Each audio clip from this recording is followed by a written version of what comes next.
కానీ ఇది ఉత్తప్పుడు మామూలు మస్తు ఖాళీ ఉంటుంది అన్న ట్రైన్. ఈ సీజన్ కదా ఇది శబరిది, ఆల్మోస్ట్ మామూలు ఎక్కువ ఉంటుంది ఇక్కడ. మొత్తం ఫుల్ ఇరికిరికి ఉంటుంది ఇక ట్రైన్ మొత్తం ఆగం ఎక్కువ. అందరూ ఆల్మోస్ట్ మామూలే ఉన్నారు కదా.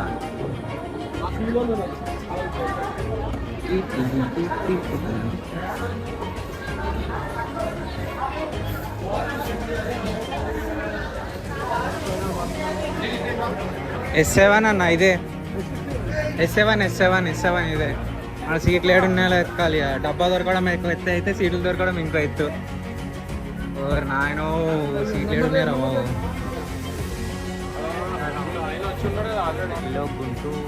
గుంటూరులో మన ట్రైన్ అయితే 15 minutes అయితే ఆగుతుంది. మన స్వాములు అందరు ఫ్రెష్ అయిపోతూ ఉంటారు ఇక్కడ.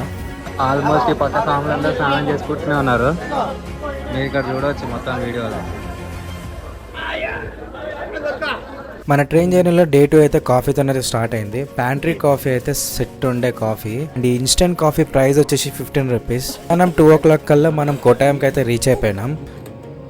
అట్ ప్రజెంట్ మనం అయితే ఇరిమెల్లిలో అయితే ఉన్నాము. కోటాయం నుంచి ఇరిమెల్లికి జస్ట్ 90 రూపీస్ అయితే బస్ ఛార్జెస్ అయితే అవుతాయి. బస్ దిగిన తర్వాత ఇరుముడులన్నీ ఒక పక్కన పెట్టేసి మన వాళ్ళందరూ ఫ్రెష్ అవ్వడానికి అయితే వెళ్ళిర్రు. బస్ స్టాప్ దగ్గరలో ఉన్న ఫెజల్ స్టోర్ దగ్గర మా గురుస్వామి అయితే ప్రతి ఒక్క ఇరుముడిని జాగ్రత్తగా ప్లేస్ చేసిర్రు. స్టోర్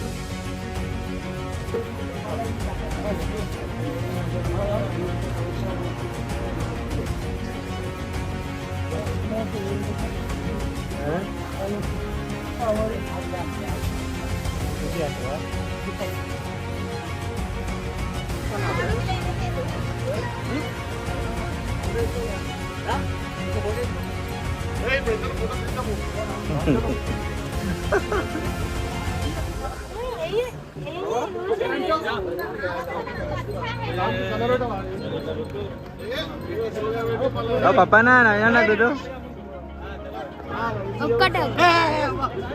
అరే Okay, let's go.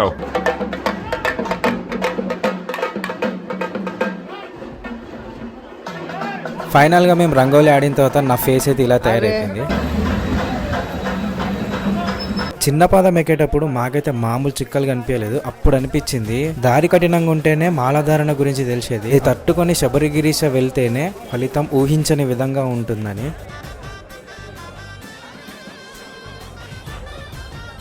ఎవరికైనా ఫిజికల్గా మెంటల్గా ప్రాబ్లం ఉంటే డోలీ సహాయంతో సన్నిధానంకి అయితే చేరుకోవచ్చు.